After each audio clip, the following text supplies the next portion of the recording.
And remember, we can pause at any time, we can regroup, rethink what we want to say. No problem, we have all the time in the world. Okay, well, we are ready to go whenever you are. Ooh, okay. I'm going to give a little start, like a little warm-up, and then head on to the questions. Yeah, of course. Hello, everyone, and welcome back to another episode of Health Yes. We talk about all things public health and more. I'm your host, Javier and Andrea Gomez from Cameron County Public Health. Glad to be here and glad you are joining us in today's conversation. You know, Javi, in today's episode, we're talking about love and how love shouldn't hurt. But how do you know the difference between a healthy relationship and a toxic one? That's exactly what we're diving into today. Exactly. For, all those young folks still figuring out relationships, it's very important to recognize the signs when something just does not feel right. Because truth is, taking care of your heart isn't just about feelings. It's the ultimate act of self-care. And at the end of the day, loving yourself should always be priority number one. That's very important. Let's get into it. Alrighty. All right. Well, with me today is Bianca and Karla Barraza from Friendship of Women, which is an agency committed to ending violence against battered women, men, and their children in all of Cameron County communities. Is this right, ladies? Yes, ma'am. All right. Well, welcome to the show. Thank you for having us. Thank you. Of course. Before we start, can you start by sharing a bit about what your role at Friendship of Women is and the work you do to prevent family violence and sexual assault? Yes, of course.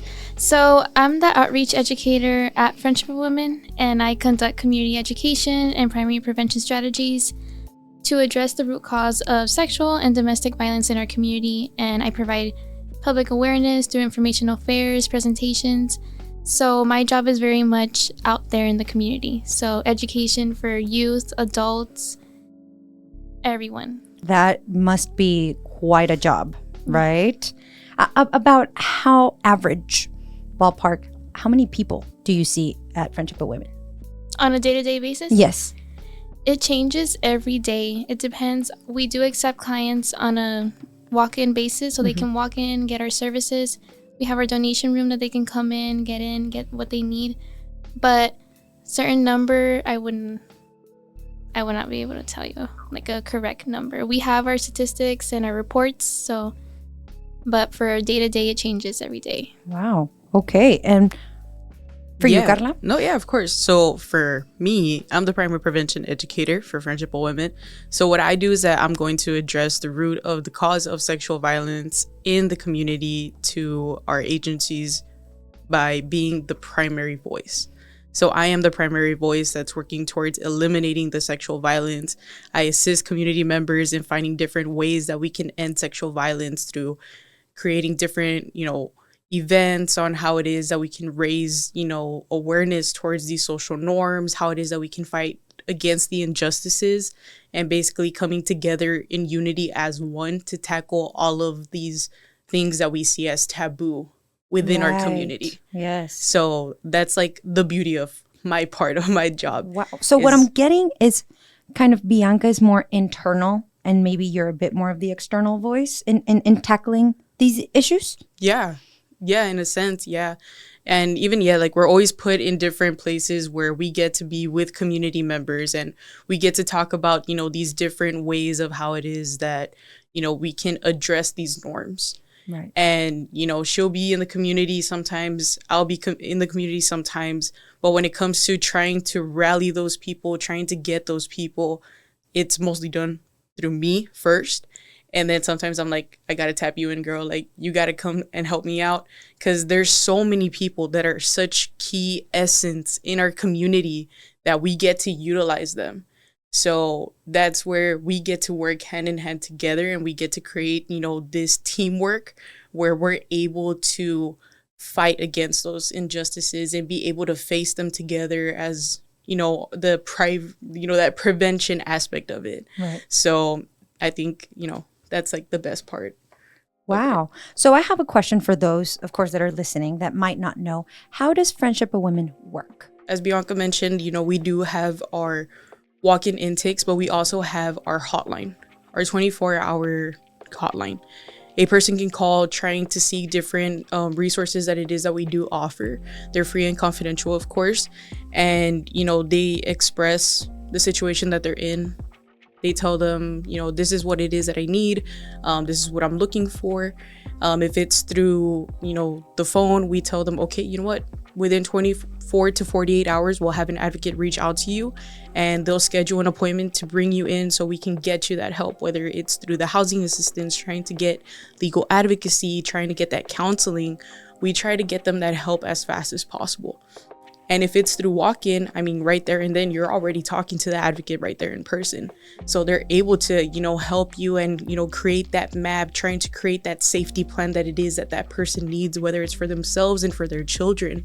So, that's how it works. Right. The person comes, we help them, we navigate them through. This is who it is that you're going to be appointed to. This is who's going to help you out. And from there, that's where the case then follows. Wow. Now, for clarity, what type of people reach out? Like, what are the problems that they're dealing with? So it ranges, honestly. We get a lot of calls from domestic violence to sexual violence, stalking, teen dating violence, and oftentimes we also get human trafficking as well. So, violence within itself, it's a very broad thing. It's a huge umbrella of violence. And violence, we'll talk about it, later in the podcast, where violence is seen in many different ways, in many different forms. So, you'll never know who it is that you're going to come across to and what it is that they're going through and what are the challenges that they're facing. So, it's always very different, but we always know that it's always violence that brings them to us. I listen to you and I hear so much passion about the topic and wanting to help. So what drew you to this line of work, both of you? And what keeps you passionate about it? Because it's a heavy topic and it's something heavy to deal with on a daily basis. For me, what drew me to the work initially was I'm not from here. So I'm Where are you from? San Juan. Oh. Yeah, San Juan, Texas. So I did my internship over here in Brownsville. And while I was doing my internship, I had learned about Friendship of Women and what they do, everything about them. And since I was younger, I had already knew that I wanted something outreach, something community education. I've always valued education since I was younger. So I knew I wanted something outreach, like education, communication. When I found that agency, it just really tugged at my heart. That's always something I always wanted to do. I think growing up in the Mexican American culture, we hear a lot of taboo around domestic violence, sexual violence. That's something that you don't talk about. So I knew an agency that provides services for not only women, but for men and children. To me, that's a huge thing because a lot of people don't recognize men as well and children, teens as well. So when I heard about this line of work and the education aspect that you can prevent it, I knew that that's what I wanted to do. Wow. So I've always really liked it. And honestly, about passionate, I feel like Karla and I, every day, we learn new things to love about our work every day. It's different every day. Like she said, we're out in the community. We learn about other people's experiences. Being out at events, we hear people's stories. They talk about, I went through this 10 years ago. It still impacts you till today. Of course. So healing is not linear. It's, no, it isn't. It goes through its waves. So when we're out there and we hear those stories, it just makes it even more meaningful to us, and it's worth everything. Wow. What about you, Karla? What drew you in? What keeps you passionate about it? Yeah, so I think my story is a lot more different than Bianca. For me, growing up, in a Hispanic household, you're always going through a lot, and growing up, my childhood wasn't always the greatest and it always wasn't the best. And it was one of those things where I never got to realize the situation that I was in until I got older, and it's one of those things where it's if it's just me and I don't have that person that I can talk to, I don't have that person that I can go to that doesn't make me realize these things, then I want to be that person for them. And growing up, I've always served the community in one way or another. I've always served people, and I always had a heart for people in one way or another. And, you know, growing up, I started surrounding myself more and more and wanting to learn, wanting to expand, wanting to be part of the community and be that world changer in some way, some form. And I feel like a lot of people always underestimate the power that young people now have and the voice that they now have. And, you know, being a young person myself, I want to be that essence that creates that change within our community. And, you know, the passion that's, you know, drawn within me is passion that I grew up watching from my mom. You know, my mom's always had that passion to love for people, but to fight for people as well. So every time, you know, I get to come to this line of work and, you know, hearing the stories from people that, you know, I've once worked with, or, you know, that you get to see and they get to tell you, you know, the stories of how it is that, you know, Friendship of Women has impacted their life and made their life better. You know, it just does something to you. And all it reminds me of is that I don't have to do this, but I get to do this. Mm-hmm.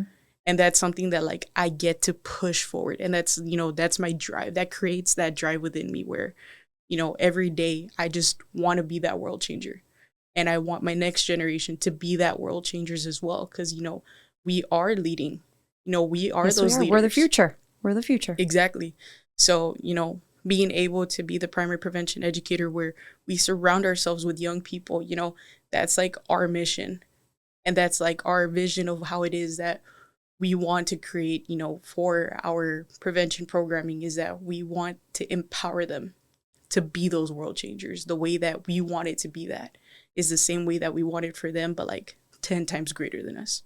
I think that's so amazing to hear, because it's so gratifying when your line of work aligns with what you always wanted, and becoming the person that you needed as a kid is singularly the best thing that ever happens to you, because 100%. The drive never goes away. Yeah. It doesn't feel like work. Yes, it can be tiring because it's a lot, right? But serving someone and actually helping them out in their most time of need is unlike any other feeling. Yeah. So I think I would summarize all this in just becoming the person that you needed as a kid, or at a time in your life where there was no one to look out for and you picked up yourself. Exactly. You being able to do that for somebody else is so cool. Diving into a little bit, you mentioned teen dating violence, and it is something that we are bringing awareness in February, because I think there is a gray area in the information out there for teens, and of course for parents as well, to notice the signs, to be a little bit more on the know. So what are some common warning signs of teen dating violence that people, parents, teachers often overlook? For teen dating violence, warning signs, they may look different in comparison to adults, but they follow the same framework of always wanting to gain power and control. So an example of that, we see a lot of youth in academic abuse or harm. This type of harm is when a person who causes harm makes their significant other feel bad or have to choose between academics or them. So this is a powerful tool that we hear a lot in our youth that we interact with, and it's used to make the person feel guilty about spending time on their homework instead of with them. Oh, sort of like you care more about your books and your grades Exactly. than me. Yes, yeah. Exactly. These are signs that we hear a lot, and they might sound silly or small things to a teacher or to an adult, but those things to a youth, they feel so like you have to choose. Like impactful. Yes. Because I think that teen relationships get minimized from an adult's perspective, because they're like, they're going to get over it. It's, they're graduate. Young, it's puppy love, they're going to graduate, they're going to forget all about it. But they forget that they were once 13 or 12 or 14 too. And it felt like the end of the world because, emotions are at an all high. Yeah. So they always belittle them in a sense. So for that youth, it becomes having to choose between education or at that time, the love of their life. Right. So that's a warning sign that we hear a lot. Another warning sign is insulting or humiliating in front of others. So many times you hear teens in schools, they make friendly jokes, or the pulling of hair, That's how it starts, that's a right? traditional thing that we hear a lot in movies, stories, like, Or oh, you he's know, like pulling your hair. he pulled your hair because he likes you, or Exactly. you know, he's making fun of you because he likes you, Exactly. and that's how he's showing that he likes you, and it's like mixed signals. That means he likes me. Exactly. No. Yeah, it's not. There's no because after. It's he's just pulling your hair. Absolutely. So when we hear that, like, oh, pulling of hair, I mean, it can happen any gender, but they say, oh, it's playful. So at what point does it become excessive? Also, the belittling, the name calling, you know, certain words if they call their significant other something degrading, and they're like, oh, he's just playing around, or they are just playing around with them. We see a lot, and they're overlooked a lot of the times. So things to look out for would Yes. be, you know, one of those 3-4 things. yes, and I mean, it's the same as family violence, and it follows the same framework of just trying to gain power and control. Teen dating violence does not matter if you're popular, does not matter your age, does not matter your race, ethnicity. Violence does not discriminate. No, it doesn't. So it does not matter if you're a teen. It can happen to anyone in any walk of life. It really, it won't matter. And it follows a pattern. Yeah. And so we should be able to recognize this pattern Yes. where, you know, that line is blurred between healthy and loving and abusive and toxic. What are some myths you often hear, and how do you address them about violence in general, sexual assault also, because I feel that's another taboo subject all around, but I feel like down here in the valley, you do not speak of it. Yeah. It's honestly such a big misconception. Honestly, it's like how you said, it's so taboo that people think like it'll never happen to a young person. It'll never happen to an elder. It'll never happen to a child. But it does.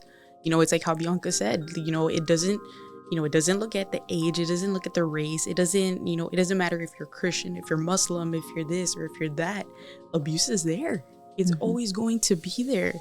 So it's like, that's like the biggest myth that there is. That it doesn't happen. It just simply doesn't happen. Bianca and I, we get a bunch of different statistics every single year where abuse happens and it leads to death.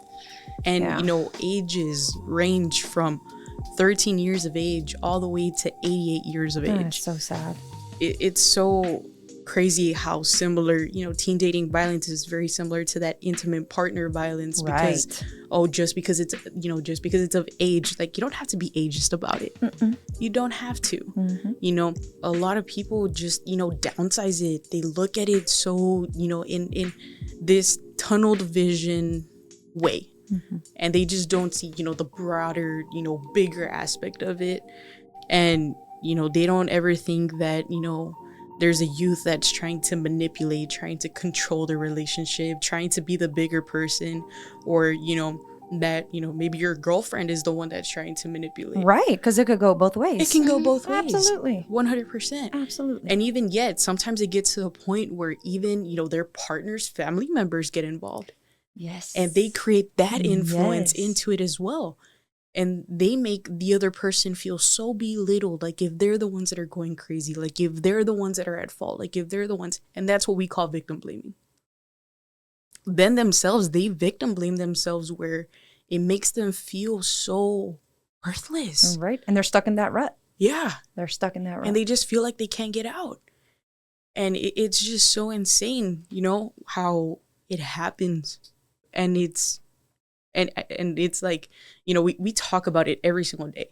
But if we were to go home and talk about it to somebody new, or we were to go out into the street and talk to somebody about it, I think the most common reaction that I get is people just giving me like their wide eye of like, there ain't no way. Even in our youth group, when we mentioned, like Karla mentioned about the statistics that we get, we'll ask them, what's the youngest that you think fell victim to domestic violence or family violence? And what's the usual answer? They're always in the 20s, 30s. And we're like, no, you can like guess lower. And they're like 21. You can be 4 years old. You can be 13. So when we go out into the streets and we tell them, even our youth groups, we tell them, oh, 13 years old was the youngest. They're like, oh my God, how did that happen? So I think we're leaning a bit into probably the cycle of abuse. Can we expand on that? Oh yeah, 100%. You know what it is, and what cycle of abuse is and why it can be so difficult for someone to break free of it. Yeah, I mean, like, you know, if you're talking about it when it comes to, you know, teenage love, you know, puppy love, you know, that puppy love, you know, it's your first love, you know, all you want to do is everything. Yeah, you just want to be with that person. You just want to love on that person. You know, you just want to hang out with them. Like, they become your world. They become your priority, you know? And a lot of people don't realize, you know, like, oh, the way that there's, you know, power and control within adults, there's also that with youth. You know, you go through that puppy love stage, the honeymoon phase. Right. And they're 10 times more vulnerable because they're learning. Of course. They're They're still barely developing. learning. They're Exactly. still developing. Exactly. You know, you have that, you know, honeymoon phase where you just want to love on them. And then all of a sudden, you know, a couple months from dating, you know, you start seeing, you know, some tension build, you know, there's some jealousy that's there. There's some, you know, a little bit of nitpicking. There's a little bit of gaslighting here and there. And then all of a sudden, you know, it develops to where you're now in that explosion phase where you start hitting them or you start slapping them, but you think it's a joking slap, but in reality, you really meant it. Because, I mean, there's power in force, you know? And then all of a sudden, that person, you know, realizes, oh my God, what I did was wrong. Let me go love on them again. I'm so sorry. I didn't mean to do that. You know, I love you. You're the one that I love. You're the only person that I want. That's back to the honeymoon phase, but it's also known as that remorse phase. Yeah. They're You not show really remorse. sorry. Yeah, They're yeah, not yeah. really sorry. You know, they show that remorse of, you know, I'm going to change. I'm going to do things better. Trust me, everything's going to be better. But in reality, all of a sudden, from one day to the next, it goes back to that same cycle. You're just taking that fake bait. Yeah. That's the hook for them, right? And that's why they can't break free. I think it's, like you mentioned, they take the fake bait. I think, in a sense, yes, but they don't fall in love with someone that hits them. They didn't fall in love with someone that slaps them. They didn't. Like Karla says, it's a cycle. They did go through the honeymoon phase first. They were loving, they were kind, you know, they fell in love with that version of a person. They didn't show themselves at first a person that just hurts them. It would have been easier if they hurt them from the beginning. Then you say, oh, They would have then, known. Yes, they would have known. Then they had no excuse on why they can't leave. Right. You know what I mean? Right. But they don't show them like that. They don't present themselves like that from the beginning. It's a cycle. Of course. So you don't fall in love with someone who just hurts you. You're not dumb for falling in love with that type of person. No, of course not. It's like a cycle that gets harder and harder to leave because you know that person, like, you felt that love from the beginning. Of course. So you And want to go you back don't wanna to that. lose it. Yeah. You want to go back Exactly. to that. Now, wouldn't you say that there might be probably two types of people? Because I'm thinking there's probably people out there that grew up in exposed to violence. So they might be prone to fall in love with someone who tends to be violent. But then there's also people out there with their hearts on their sleeve that have never been exposed to violence before. So they're practically, you know, they know nothing, and then they meet this person who ends up being, you know, shows the true face down the line. And so both of them are stuck in a cycle where one didn't really ever know and is getting shown all this bad side and dark side of love, versus the other person that sadly has been exposed to that violence and that abuse, either from parents or Because I can imagine that people could learn from experiences too. Oh yeah. Oh yeah, That whole monkey see, monkey do. But then also exactly, you attract what you know. You've known your whole life, and it's like that's normal. Yeah, normal. exactly. And I mean, we talk about it a lot. It's called the socio-ecological model. So that model is you grew up with it at your house. You see it every day. You think that's love because, let's say, your mom stayed, Right. your dad stayed, or whoever your guardian is that stayed. You're grown up, like, everything in your environment that affects how you think. So if you grow up that way, you think, okay, then I can do it too. You know, they stuck it out. I can do it too, if that means I have a family. So everything affects your mentality. You mentioned someone that doesn't know about something, and then they go into the real world and they're like, okay, this must be like love. Like if this is what everyone's going through, then I guess this is fine. Like, you know what I mean? Everyone goes through a rough patch of like meeting some bad people, but like they love me, so this has to be we it. all probably have some version of what we think is a normal relationship. Absolutely. Exactly. Absolutely. Yeah. And I mean, if you think about it, no relationship is the same. You know, everybody has their own version of love and their own version of a relationship. But it's when those lines get blurred, when something doesn't feel right, it's because it isn't. Yeah, and I mean, just like you said, no relationship is perfect either. We talk a lot about in our youth, like, you know, there is healthy conflict. Right, of There's course. not just bad conflict. There is arguing, screaming, fighting. That's bad conflict.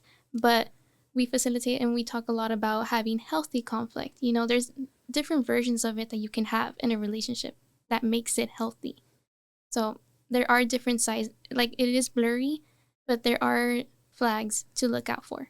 That's great. Let's expand on that, because we don't want people confusing a green flag for a red or a red for a green. Yeah. Especially. How do you feel about people who romanticize toxic relationships? Ooh, yes.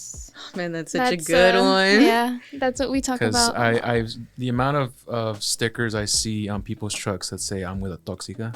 Oh my That God. or the Harley goodness. Quinn and Joker Yes. relationship. Yeah. I see those You know that type? Yeah. all the time. Or like they take pride in being a toxica. Yes. Or a toxico. Yeah. Like if you're not, then what are you doing? I know. It's like if you're Yes. doing it wrong.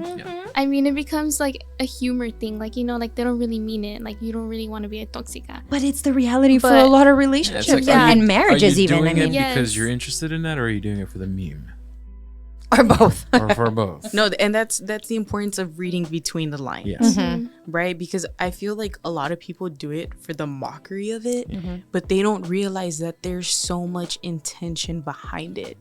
You know, like a lot of people, they're like, es porque eres tóxica o Yeah. eres tóxico. Or And they feed into it too. Yeah, Oh, I mean, there is 100%. truth in it. There are toxic behaviors that they're doing.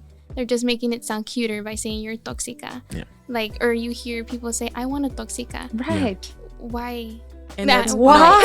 I don't know. Why is it becoming And a then they're want? going through it and they're like, you know what? Never mind. Then they're like, oh my God, what was I thinking? Why wasn't That's it- crazy. Why isn't it But working that's- out? Yes. And I think that goes back to social media. Yes. When we're growing up, we see princess movies, we see any type of movies. It shows those red flags in movies, in songs, in rappers we hear all the time. Oh, like yeah. the objectification of women that we hear.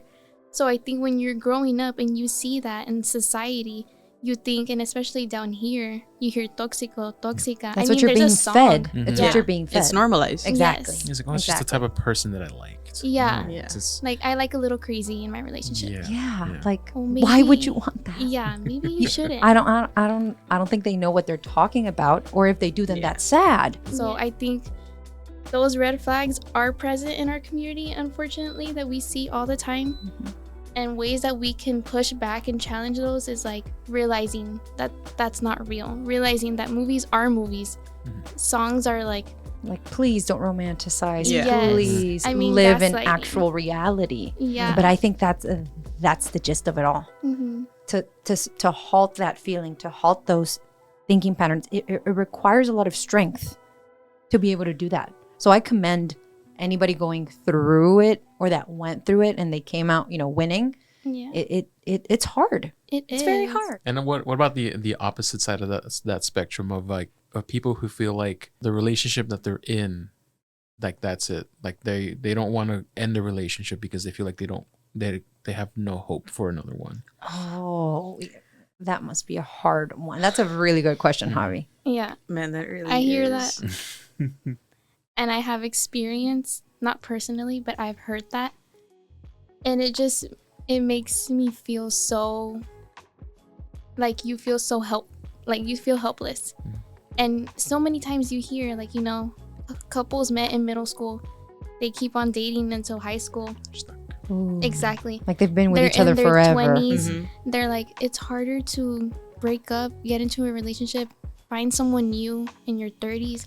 Might as well stick it out and stay, Yeah. But why, if you're so comfortable in that space, to me, to have that one relationship is not healthy. No. You're never gonna grow if you're too scared to go away from that person just because you're comfortable, but they're showing those toxic behaviors during it. And that's not love. That's not love. That's not love. But you're so comfortable, you know, it's your safe place since you were in middle school. It's the only person you know. Yeah. It's the only one that you've ever My loved. safe bubble. I've seen on the internet They know where your family. I only Exactly. know how to be a wife, you know, even if they're not married. I only know how to be a wife and not a girlfriend. So why start over if I'm already so used to this? Yes. Where that's not how you should view any relationship at all. Exactly. Even if that's, you know, the guy or whoever, the other side, both should feel comfortable, even though there should be healthy conflict, because hello, that's any normal relationship. Right. But no person should feel like they should just stick it out. That's Yeah. horrible. There might be other factors too, like maybe they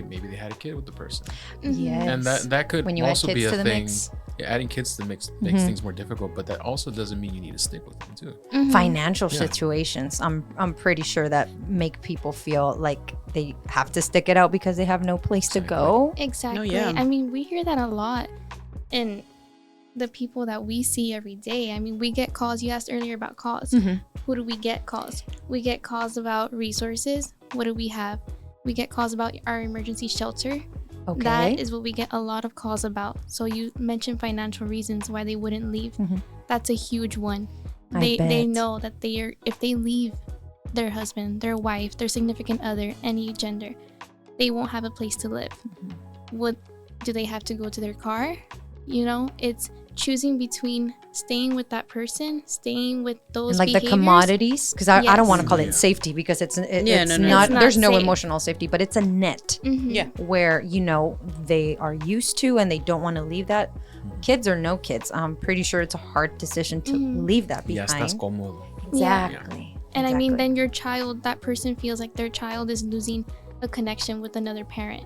You know, you grow up in a traditional household. What is it going to be? 2 parents or 1 parent? Right.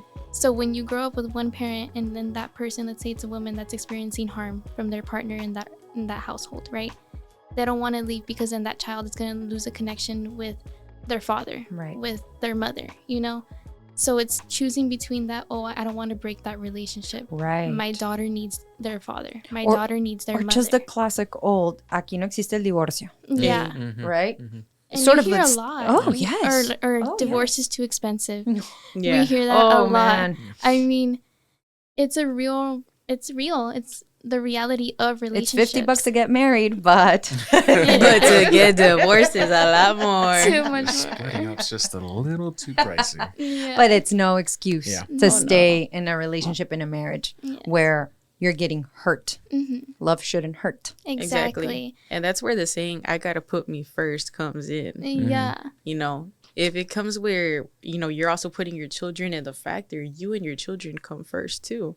Because if it's you that's being, you know, harmed in some type of way, what makes you think that they're not going to get harmed too? They're already getting harmed by seeing you get harmed. Yes. You don't, even though you don't know what's going on in their brains, they know. Yeah. And just because they don't talk to you, they're already They're hurt. absorbing. If They're- you're yeah. experiencing it, what do you think They are. Yeah. Exactly. This just leads to how education is really a powerful tool. People need to know and to learn the difference between these flags that we're talking about. How do you tailor your teaching about healthy relationships and boundaries to youth? So the way that we do it in our youth programming is that we have a specific approach that's called close to home. And the way that one it's tailored, it impacts it by, you know, tackling the social norms and the attitudes towards sexual violence. So it gives us a foundation on how to create an environment that makes the youth feel safe first, because that's what's important. And, you know, once we have that, you know, we create different ways that's best fitting towards their knowledge on certain topics that allows us to easily navigate through those talking points, whether it's, you know, through the healthy relationships, through consent, you know, the risk factors, the protective factors, all of those things. It tailors us to assess, because first we have to talk about it. You know, we talk about it first, and then we assess. Okay. So So we- getting that information from Yeah. the person, right? So then we assess our community. Okay, what is it that the community needs? How is it that we can create a bigger impact within the community? What is it that's lacking? Is it that knowledge? Is it trying to revert that tabooness? Is that what it needs? And once we assess all of those things, we begin to build on it. We begin to build on how are different ways that we can create that change. How is it that we can utilize our community and its strong efforts to shed light on this taboo that shouldn't be a taboo. How But is it's it that just, sometimes it's Yeah. just hard to talk about. Or Yeah. I would assume that maybe for some women, some men, it might be a little difficult to accept that It is. now you fell into this pattern and you're kind of stuck in that rut of cycle abuse or Yeah. don't even know how to get out. Yeah, it really is. And once we're able to navigate all of those through, we're able to act upon it. So it's talk, assess, build, and act. And sometimes we can be very limited with our youth on certain resources or the times with the sessions that we have. So the way that we're able to tailor our teaching is using different creative ways to do so. Okay. And the way that we do it is, we have all of these topics of, gender norms, social norms, healthy relationships, unhealthy relationships, inclusivity, different stuff like this. And, even though it's such a heavy topic, we try to navigate our way with using simple stuff like Jeopardy, Okay. using Family Feud, Okay. using Loteria, something that's so well known to each and every single one of us, and making it in a way where we can learn about, what is consent. I like that style of teaching because there are some people that are they're too shy about speaking about these things. So adding that element that invites people to talk about it I believe is really important too. So I like that approach. No, yeah. And it's so crazy because not a lot of people use these different approaches. We've taken our ideas all the way to like Austin, Texas. Wow. And a lot of people, they're like, wow, like I've never thought of it that way. Putting two and two together, Yeah, right? like it's something that you grow up doing or you grew up watching on TV, and you're able to navigate it in such a way where it's very practical. Right. And And, it becomes- digestible yes. also. And it becomes easier to practice and it becomes easier to talk about. And, that's what makes these teachings and these approaches so beautiful to a way where we're able to create those conversations with anyone. Right.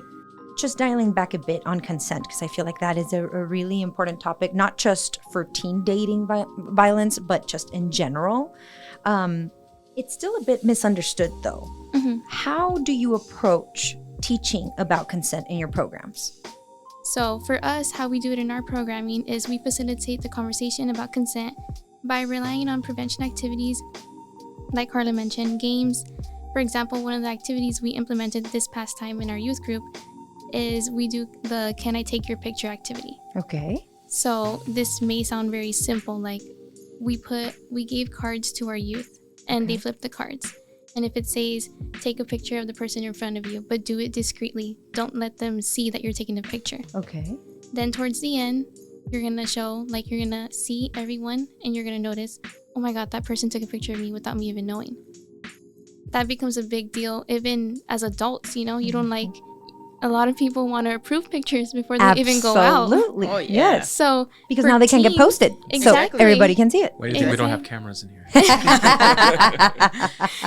So for teens, I mean, it's honestly a bigger deal. Like, oh my God, you took a picture without letting me know. Oh, yeah. Like, where are you going to send that? You know? So this activity is really perfect for us to explain consent. So that simple Okay. way of, can I take your picture? That is consent. It's asking the can I. So Okay. consent you always hear is yes or no. Consent can be so many things. Consent can be, I want to go home. That means no. Consent means I'm not sure. That means no. It's not always a no. It's ways to differ them. There's different ways that you need to realize what consent is. Okay. So those are ways that we like to facilitate consent in our youth groups. Mhm. We also we rely a lot on media. So Okay. Because sometimes there could be a little bit of negative, harmful narratives Mhm. using media, talking about not just social media, but movies, how relationships are portrayed, Yeah. how violence is portrayed, how consent is even portrayed. and so, we'll show that. I mean, Okay. Okay. we'll show like a harmful example, Okay. and then we'll show a healthy example. Mhm. So in a movie, we'll show someone is not practicing consent in a healthy way, Okay. but we won't tell the youth. We're gonna give them the option for you to tell us: is this healthy? Can Is they this recognize? Yes. Yeah. Okay. Is this consent or is this not consent? So we'll go through media. We rely a lot on social media, movies, videos on YouTube. I mean, there's one on consent tea, literal tea that you drink. Wow. So it's like, do you want sugar in your tea? And then you don't answer. Or let's say you're allergic to sugar right. and they just assume you want sugar in your tea. You drink it and they're like, oh, I'm sorry. It's because I thought you I thought you would. Yeah. Yeah, I thought you wanted sugar. It can be that simple. So that video is what we use to showcase our youth. This is consent. It can be like that simple. So that's how Wow. we do it. Wow. That's really interesting, because I do feel that, again, it's one of the blurred lines, and obviously it starts in the home, right? You learn your basics, your 101 from home, but then you go out in the world and then you get exposed to school and your peers. And I guess that's when it starts getting tricky for a lot of people, because there is a point in life where you start listening more to what your friends are doing and what they're saying rather than what your teachers or your parents are. Yeah, because friends somehow have a bigger influence Yeah. than their own parents. And you get peer pressure and all this stuff. Yeah. Absolutely. Yeah. Absolutely. So I'm glad these type of resources exist. So if a teenager or a parent is interested in their child joining these youth work groups, is that what they're called? Youth Yeah, groups. youth sessions. groups. Youth groups. Can they just sign up? Of course, they can always go to our Instagram Oh, cool. and also our Facebook under What's the Friendship at? of Women. Oh. So if you go to our Instagram, we're Hope HOPE _ FOWINC, and there we have our link tree. Oh, okay. And in our link tree, we do have our youth advisory council program, and that is basically for the youth. And there we have different sessions where we're able to empower them, and we're able to, help them teach, to navigate through these, different challenges growing up, because sometimes you're no longer able to learn that in school, and not even your friends would probably know the best answer. The blind leading the blind. Yeah. Yes, 100%. absolutely. Monkey see, monkey do. Absolutely. And we're able to help them see that. We're helping them, navigate through that, but also, get to learn that they're also empowered and that they also have the right to say no. Don't say no to your parents, right? But say no but to say no situations. Absolutely. Right? Absolutely. So yes, we always have our link tree that's available, and they're always more than welcome to. We love signups. Yeah, we love them. The more the better. Yes. Oh, 100%. 100%. I'm glad to hear that. And to anyone listening, to any parent listening to, because sometimes we could get the either or, right? Maybe the teenager might be interested and needs to just, get that, not necessarily consent, but maybe they need to be driven to, right? The session. And sometimes the parent might be a little more, they might be seeing the flags. No, yeah. And they don't know where to go. So this is a really cool resource. We're always there to help. And it's perfect. I mean, you mentioned peer pressure. Exactly that. We give them the space. We always encourage them to bring their friends, their sisters, their brothers. If they feel comfortable bringing their cousin is their best friend, bring your cousin. The more the merrier for us. We also offer community service hours by just simply attending. Oh, yes. So by just simply attending and, creating that willingness to learn and wanting to, expand your knowledge on these different things, we offer them that community service hours. Every time. Hey, you learn and then it looks great on your resume. Exactly. Like perfect incentive. Oh, Exactly. yeah. And you get snacks. Exactly. Snacks. Let's go. And they're good snacks too, believe it or not. You know. Hey. But That- if anybody ever has any questions or if they ever want to call, just call 956-544-7412 Hey, and ask for Karla or for Bianca. Yes, There because you we have have it. 2 youth groups. So Okay. Karla facilitates her YAC program, and I facilitate BHRC. So that is our another youth group that is for building healthy relationships and communities. So that one as well, we meet, we have community service hours, and yeah, we have a lot of fun. And they learn leadership skills by being in those groups. They come with us to events. That's another opportunity for them to go out into the community. That was my next question. Oh yeah, it's Yeah. like field You know, trips. what are the effective strategies that you've seen play out in youth to promote healthy behaviors and confidence also? Because sometimes you need a little bit of a rebuild before you kind of go out again. Because just reaching out for help is a stretch. Yeah. For a lot of people, not for everyone, but you know, for someone it might take a bit to reach out, get that help, and then rebuilding that confidence. So what are some strategies that you've seen that help or that have worked? Honestly, being in the community, you know, creating that emphasis and just, putting ourselves out there, because first it starts with us, us as, the people that are there, us as the educators, it begins with us. And, once they see that you can be that person that they can rely on, or that they can be, the way that, this person is not going to judge me. That's what's super important. Yeah, that's what's super like important. I feel safe. I feel safe enough to Yeah. share this thing that had happened. Yeah, and honestly, like one of the things that I know that I have in my youth group, and I know Bianca also has it in her youth group, is that we have community agreements. Okay. So what that means is us together as a group, we talk about what is it that we want in this group to feel like it's effective. Okay. Do we want to feel safe? Do we want, everybody to feel heard? And everybody agreeingly, they'll say like, I want to have, a speaking object, where if we're using a water bottle or we're using a box of tissues, whoever is holding that object, Okay. they have the right to talk. Got and it. nobody else can talk. Or I want us to listen, but we don't judge. Okay, we listen and we but don't judge. Yeah. That's totally fine. We'll go ahead and do that. And once everybody comes into agreement with all these things, everybody gets to feel safe. Everybody gets to feel secure. And that's like the benefits, because they also get to create friendships. They get to create friendships within one another of you're both fighting injustices. Right. You're both within the same age group. There's nothing like bonding with someone Yeah. that totally gets Exactly. what you went through. Yeah, 100%. For someone that suspects that a friend or a student or a loved one is experiencing abuse, kind of going through it, what steps should they take to offer support? Like, let's say attending or reaching out to Friendship of Women is kind of like in the last steps. Let's say they want to take it a little bit more hands-on. What is your recommendation? So we have this thing that we implement that is called CARES. Okay. And what it basically means is C is that you create the distraction. A, you ask directly. R, you rally others. And E, you extend support. Okay.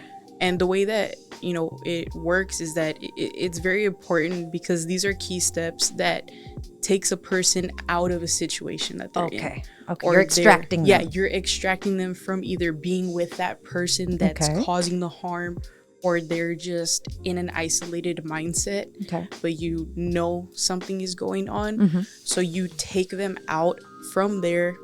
And sometimes we have to ask those uncomfortable questions Yes. to get the Unfortunately. truth. And, some of them can be very brutal, but it's brutal honesty Right. that we have to ask. And, sometimes those questions save a person's life, Oh, absolutely. believe it or not. Oh, yeah. So once that person, asks that question, they have to find somebody else to come with them to intervene.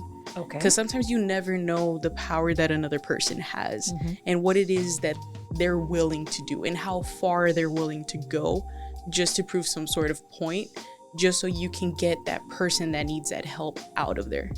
And once you have that, you rally those people, in a sense, it makes that person feel seen.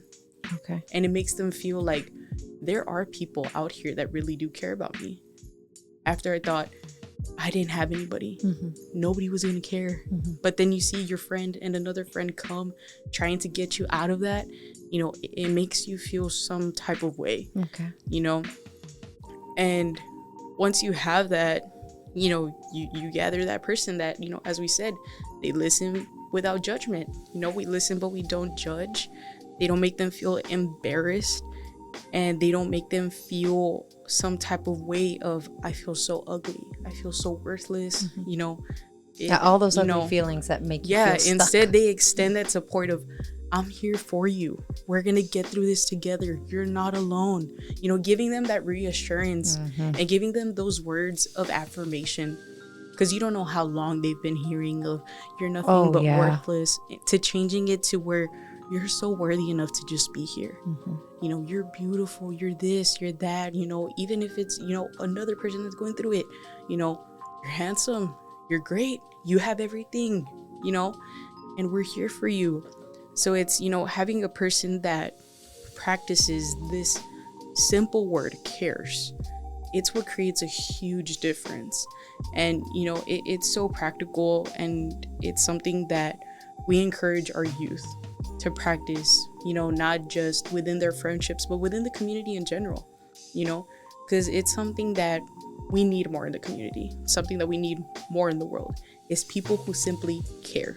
Yes, absolutely. The empathy is everything. We must not lose it. It's incredibly important to know that there is a community out there for that, because I think one of the common things is, and people who have gone through any sort of abuse, that they generally feel alone in the situation. So knowing that there's someone else dealing with something either similar or relative to, and there's a community of support out there, I think is a really powerful thing. Of course.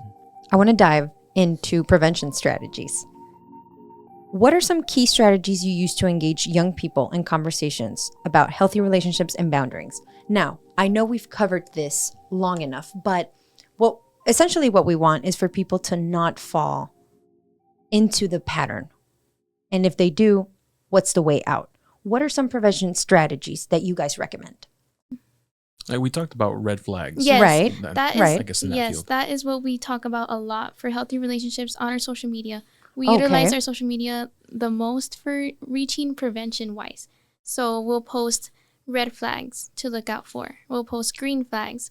We'll post how to self-care your mind, just to take care of your mind in a relationship. Many times people think, your relationship becomes your whole world. You become isolated.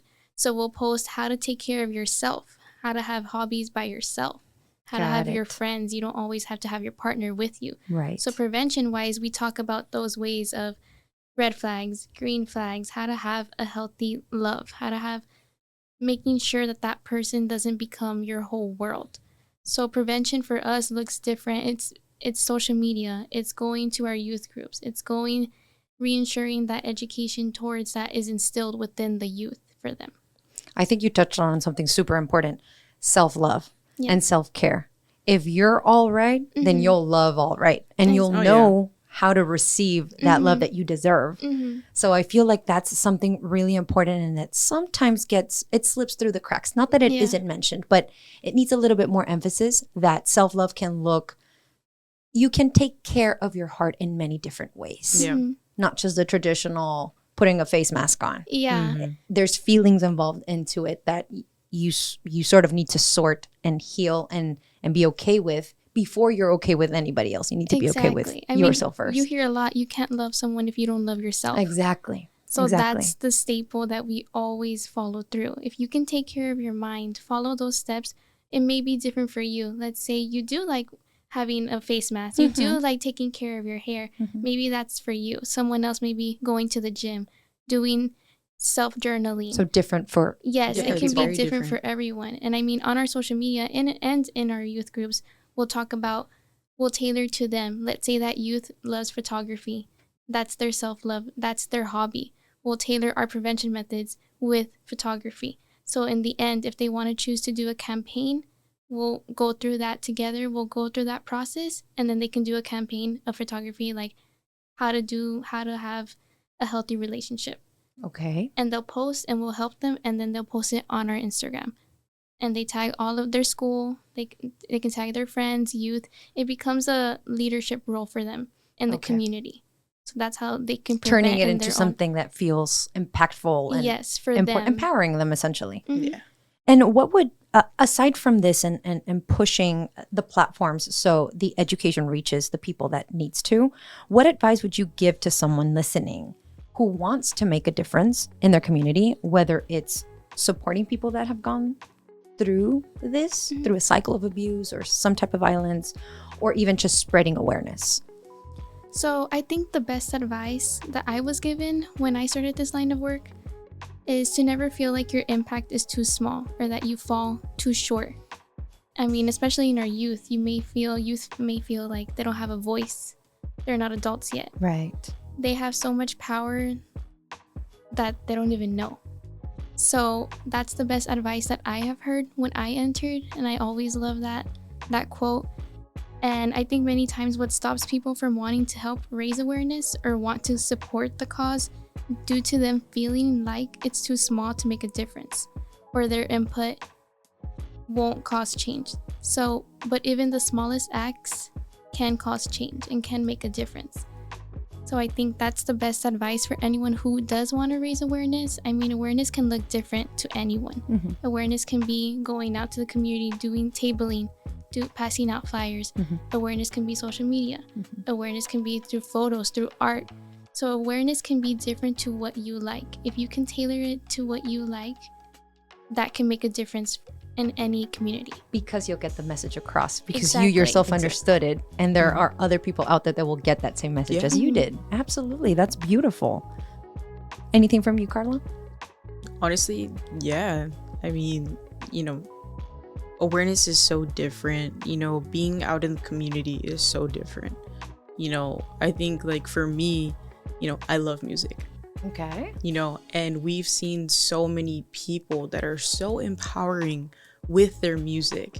We see different artists, we see different songs that, a lot of people say like, oh, I'm in this era, I'm in my Reputation era. Absolutely. Music takes you through the darkest periods of your time. Like there's just albums that will, you'll associate forever to a certain period of your time. Yeah. No, absolutely. yeah, of course. And it never fails where we're in our office and we're just blasting music, but it helps us.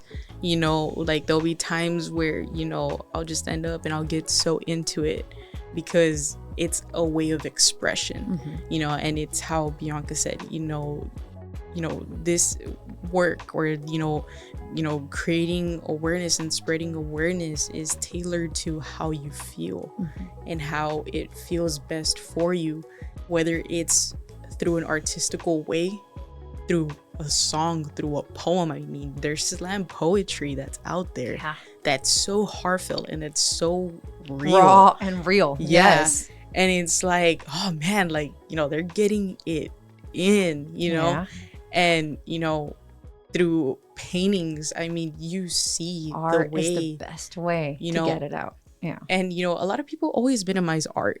A They lot do. of people, they really do. Yes, they do. They see it's just a bunch of scribbles and that it's just this and that, but they don't see the realness There's a lot behind of it. logical people in the world Yeah. that have their left brain more developed than their right. No, yeah. So it's like to a lot of people, it's like it's a lot of scribbles or it looks like something that maybe like my 4-year-old nephew would have drawn. It just doesn't resonate with them. As an artist, I can say that there's a lot of emotion that resonates in every stroke. No, yeah, like there's a lot of passion that's drawn behind it. The way that there's passion within us, in every conversation that we have, through every small thing. I mean, awareness comes through podcasts. It comes through social media posts. I know, we're here.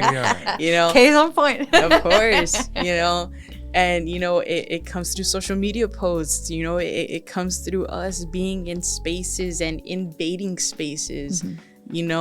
So I feel like the advice that I would give a person where it's, if you feel that burden within yourself, if you feel that urge, don't question it, but do it. Okay. because everybody has always already questioned you. So don't question yourself, but do it. Oof, yeah. Because the only person that's really going to hold yourself back is yourself. Yeah.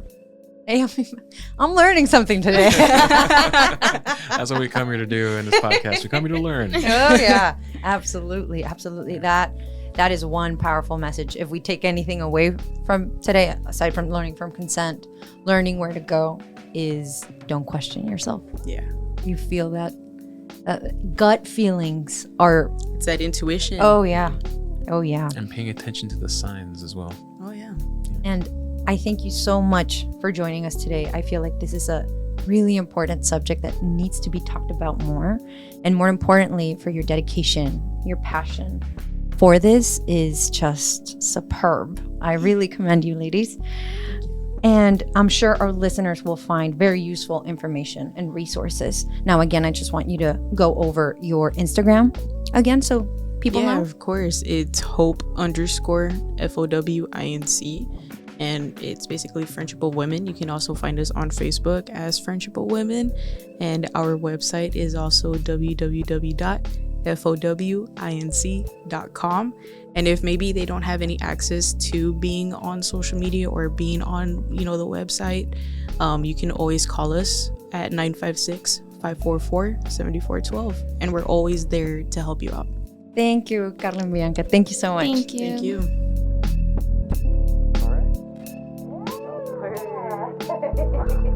How did it feel? Your first Sorry, I was stuttering. I got nervous. The first couple of, maybe like the 5 minutes, are kind of like the hardest.